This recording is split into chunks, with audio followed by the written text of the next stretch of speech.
भाग एक छोटे गांव की उड़ान। उत्तर प्रदेश के एक छोटे से गांव रामपुर में विवेक नाम का एक लड़का रहता था।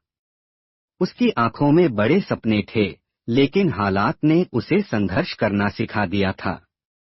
उसका परिवार गरीब था। पिता एक किसान थे, जिनकी पूरी जिंदगी जमीन और मौसम के रहमो-करम पर टिकी हुई थी। माँ घर संभालती थीं और सिलाई करके कुछ पैसे कमा लेती थीं।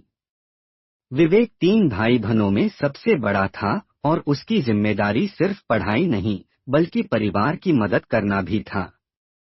गांव में केवल एक सरकारी स्कूल था, जहां शिक्षक भी नियमित रूप से नहीं आते थे। लेकिन विवेक का सपना कुछ बड़ा था। वह एक इंजीनियर बनना चाहता था। गांव के लोग कहते, अरे, ये तो हमारे लिए सपना देखने जैसा है। किसान का बेटा फिर किसान ही बनेगा। लेकिन विवेक मानने वालों में से नहीं था। भाग 2 संघर्ष की पहली परीक्षा। पढ़ाई के लिए किताबें खरीदना तक मुश्किल था। विवेक ने गांव के एक अध्यापक से पुरानी किताबें मांगी और रात में मिट्टी के चूल्हे की रोशनी में पढ़ाई शुरू की। उसके पास बिजली नहीं थी, लेकिन उसकी इच्छा शक्ति किसी भी रोशनी से अधिक तेज थी। जब 10वीं कक्षा का रिजल्ट आया, तो पूरे गांव में हलचल मच गई। विवेक ने पूरे जिले में टॉप किया था। यह उसके संघर्ष की पहली जीत थी। लेकिन असली लड़ाई अभी बाकी थी। भाग 3 शहर की चुनौतियां। विवेक को आगे की पढ़ाई के लिए शहर जाना पड़ा। लेकिन पैसे कहाँ थे? पिता के पास खेत के अलावा कुछ नहीं था। विवेक ने खुद मेहनत करने की ठानी। उसने शहर में आकर एक छोटे से होटल में बर्तन धोने का काम पकड़ लिया। दिन में कॉलेज और रात में काम, यही उसकी जिंदगी बन गई थी। कॉलेज में उसके दोस्त नए फोन, महंगे कपड़े और आरामदायक जिंदगी जीते थे, लेकिन विवेक को इन सबसे फर्क नहीं पड़ता था। वह जानता था कि उसकी मंजिल इन छोटी चीजों से कहीं बड़ी है। भाग 4 एक और परीक्षा, संघर्ष जारी। इंजीनियरिंग कॉलेज में दाखिला लेना और फीस भरना आसान नहीं था। उसने कई छात्रवृत्तियों के लिए आवेदन किया और अपनी मेहनत से एक छात्रवृत्ति जीत ली, जिससे उसकी पढ़ाई का बोझ थोड़ा हल्का हो गया। लेकिन संघर्ष खत्म नहीं हुआ था। एक दिन जब वह अपनी क्लास के लिए जा रहा था, तो उसे अचानक याद आया कि अगले दिन परीक्षा है और उसके पास पढ़ने के लिए किताब नहीं थी। उसने एक सीनियर से किताब मांगी, लेकिन उसने मना कर दिया। विवेक रात भर लाइब्रेरी में बैठकर नोट्स बनाता रहा और परीक्षा में अच्छा प्रदर्शन किया। लेकिन असली मुश्किल तब आई जब उसके पिता की तबीयत अचानक खराब हो गई।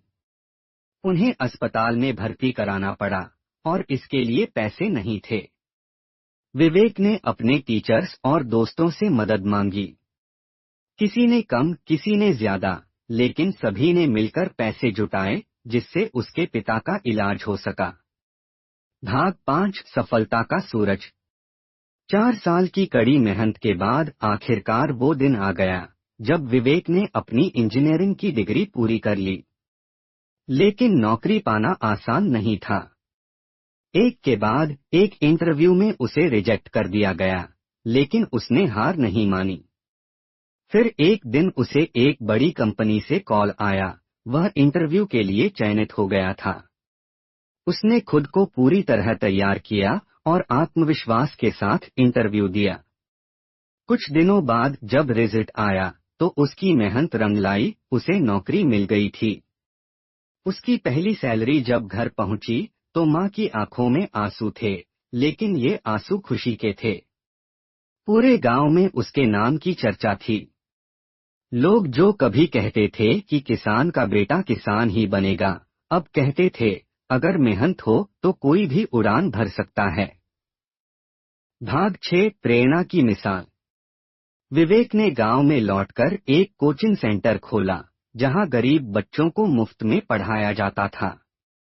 उसने गांव में बिजली और इंटरनेट की सुविधा लाने के लिए सरकार से मदद मांगी, जिससे वहां के बच्चों को भी पढ़ने के अच्छे अवसर मिलें। आज विवेक सिर्फ अपने परिवार ही नहीं, बल्कि अपने पूरे गांव की उम्मीद बन चुका था। उसकी कहानी इस बात का प्रमाण थी कि संघर्ष अगर सच्चे इरादों से किया जाए, तो कोई भी मुश्किल जीत में बदल सकती है। कहानी की सीख। संघर्ष से सफलता तक का यह सफर हमें यह सिखाता है कि मुश्किलें केवल हमारे धैर्य और मेहनत की परीक्षा लेती हैं। जो इन परीक्षाओं में खरा उतरता है, वही सच में उड़ान भरता है। ऐसी और भी मोटिवेशनल स्टोरी के लिए चैनल को सब्सक्राइब एंड वीडियो को लाइक करें।